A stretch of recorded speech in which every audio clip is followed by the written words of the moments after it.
பலியாகி விடாமல் இளைஞர்களை நெறிப்படுத்தும் விதமாக விடியலுக்கு கைப்பிடித்து அழைத்து செல்லும் நோக்கமாக இந்த நாடகத்தை அரங்கேற்றுவது பெருமைக்குரியது. எனது உடன்பிறவா சகோதர சகோதரிகளை, இன்று இத்தருணத்தில் சிற்கோ இயக்கத்தினை தழுவி ஒரு கற்பனை நாடகம் இங்கு காண்போம். காட்சி ஒன்று, மரம் வெட்டும் ஊழியரும் பேசும் மரமும்.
என்ன சொல்றீங்க?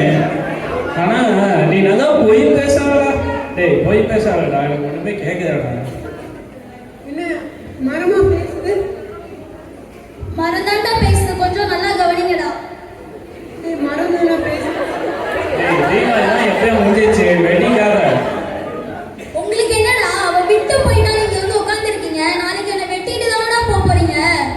அந்த காலத்துல எல்லாம் எங்கள மாதிரி மரங்களை காப்பாத்துறதுக்காக உத்தரகாண்ட்ல ஒரு இயக்கமே இருந்ததுடா. உங்களுக்கு அதெல்லாம் தெரியுமாடா? தெரியல, என்னவே சொல்லுங்க கேட்கும். கவனிடா.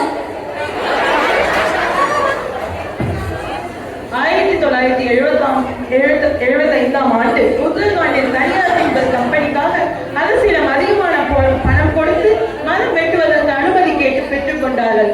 மரத்தை வெட்ட வந்தபோது மூன்று மதங்களும் தனித்தனியே போராடி கொண்டிருந்த நிலையில் மேற்பார்வையிட வந்த மரத்தை வெட்டவும் போராட்டை கட்டுப்படுத்தவும் ஆபீசர் வந்தபோது. காட்சி 2.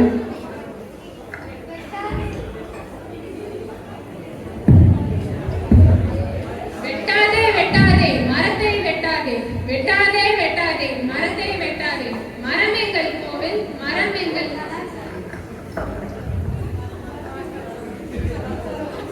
வெட்டாதே வெட்டாதே எங்கள் ஜீவமான மரத்தை வெட்டாதே, மரம் எங்கள் ஆலயம், மரம் எங்கள் ஆலயம். அஸ்தபில்லா மரத்தை வெட்டாதே, அஸ்தபில்லா மரத்தை வெட்டாதே, மரம் எங்கள் மஸ்ஜித், மரம் எங்கள் மஸ்ஜித். என்ன சத்தம், என்ன சத்தம்? மரத்துக்கு முன்னாடி நீங்க என்ன கத்திட்டு இருக்கீங்க? நாங்க கத்தல அவசரமா, இது எங்களோட உரிமை கூக்குரல். இது நாங்க மரத்தை வெட்டிட்டு அங்க இருக்க நிலத்துல எங்கனால இருக்க முடியாது. இது எங்களோட இயற்கைக்கான ஒரு உரிமை போராட்டம். இது இயற்கை உரிமை போராட்டமா? முக்கோண போராட்டம் மாதிரிதான் இருக்கு. முக்கோண போராட்டமா? இவங்களே சொல்லிட்டு இவங்களே செஞ்சுக்கிறாங்க. முக்கோண போராட்டமோ என்னமோ, மதத்தை பத்தி பேசுறதை விட்டு மரத்தை பத்தி பேசுவாங்க. மரச்சிலுவையில் ஏற்றப்பட்ட எங்கள் ஏசையா கூட மரங்களை வெட்ட, மர வளத்தை அழிக்க, இயற்கையை முறைகேடு படுத்த ஒப்புக்கொள்ள மாட்டார். மரம் எங்கள் ஆலயம், மரம் எங்கள் Jeevitham. This is government approved project. Can you hear this? Sorry, uneducated fellows. நீ பாருங்க, இந்த இடத்துல மரத்தை வெட்ட சொல்லி அரசாங்கமே உத்தரவு கொடுத்திருக்கு. நீங்க யாரு தேவையில்லாம போராட்டம் பண்ணிருக்கீங்க? மரத்தை வெட்டாதே, வெட்டாதே வெட்டாதே, மரத்தை வெட்டாதே.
என்ன பண்ணிட்டாங்க பாருங்கம்மா, எங்களே அடிக்க ஆரம்பிச்சிட்டாங்கம்மா. ஒரு மரத்துக்காக உயிரை கொடுக்குற அளவுக்கு வந்துட்டாங்களா? நான் மேல இடத்துல சொல்லி பாத்துக்கிறேன் உங்களை. இந்த நிகழ்வுக்கு பிறகு இந்தியா முழுவதும் உள்ள மாநிலங்களில் மரத்தை காத்து போராட்டமும் முற்றுகையும் ஆங்காங்கே நடந்ததால் மரம் வெட்டுவதை கைவிட்டார்கள். அடுத்த 5 ஆண்டிற்கு இந்தியாவில் உள்ள எந்த ஒரு மரமும் வெட்டப்படவில்லை. அதன் பிறகு 1980ஆம் ஆண்டு அப்போதைய பிரதமராக இருந்த திருமதி இந்திரா காந்தி அவர்கள் ஃபாரஸ்ட் கன்சர்வேஷன் ஆக்ட் என்னும் சட்டத்தை அமல்படுத்தினார். இச்சட்டத்தில் வெட்டுவதற்கு தகுதியுள்ள மரங்கள் மட்டுமே வெட்ட வேண்டும் என்னும் விதியையும் விதித்தார். மரத்தை காப்பதற்காக சிப்கோ இயக்கம் ஒரு ஆரம்ப புள்ளியாக அமைந்தது. காட்சி 4 நிகழ்கால மரமும் போதையில் உள்ள இளைஞர்களும்.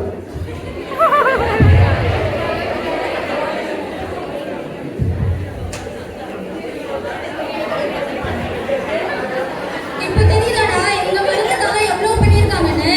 அடச்சே, இப்போதானே தெரியுது. அந்த காலத்து இவ்வளோ மரங்களை காப்பாற்ற இவ்வளோ கஷ்டப்பட்டுருக்காங்க, இவ்வளோ பணையனுக்கு நிலைமைக்கு போயிருக்காங்க அப்படின்னு இப்போதாங்க தெரிஞ்சுது. ஆனா நீங்க என்னடானா எங்க கிட்ட இருக்க காத்தை நீங்க வாங்கிக்கிட்டு நீங்க உயிர் வாழ்ந்துட்டு எங்களையே அழிக்கிறீங்க. அழிச்சு சுற்றுச்சூழலையும் மாசடிக்கிறீங்க. இது எந்த விதத்துல தான் நியாயம்? நீங்க சொல்றது எனக்கு புரியுது. ஆனா எங்க வேலை இதானே. நாங்க நாளைக்கு எப்படினாலும் உங்களை வெட்டிதான் ஆகணும். அதான் எங்க தொழிலே. நாங்க என்ன பண்ண முடியும்? சரி, இப்போ நீங்க இப்ப வாழ்றதுக்காக எங்களை அழிச்சிடுறீங்க. நாளைக்கு உங்க பிள்ளைங்க வாழணும்னா அப்ப எதை வெட்டுவீங்க? நாங்களே இருக்க மாட்டோமே. நீங்க சொல்றது நியாயமா தான் இருக்கு. ஆனா எங்க தொழிலே இதுதான். நீங்க சொல்றது எங்களுக்குமே குற்ற உணர்ச்சியா இருக்கு. ஆனா இதுக்கு நாங்க என்ன பண்ண முடியும்? நீங்களே சொல்லுங்க. அதுக்கு நீங்களும் இங்க பாத்துக்கிட்டு இருக்கவங்களும் இங்க கேட்கறவங்களும் தான் பதில் சொல்லணும்.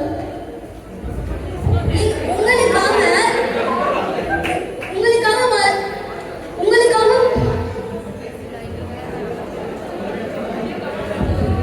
மரங்கள் வெட்டுவது இன்றைய காலகட்டத்தில் அன்றாடமாகிவிட்டது. இதுவரை பல்லாயிரம் மரம், ஏன் அதைவிட அதிகமான மரங்களும் காடுகளும் அழிக்கப்பட்டுள்ளது என்பதை இங்குள்ள எத்தனை பேருக்கு தெரியும்?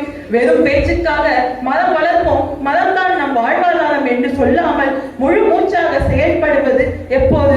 இந்த நாடகம் வெறும் மரத்திற்காக மட்டுமல்ல, ஒட்டுமொத்த சுற்றுச்சூழலுக்காகவும் தான். ஆனால் நம் மரத்தை காத்தால் ஒட்டுமொத்த சுற்றுச்சூழலையும் காப்பதற்கு சமமாகும்.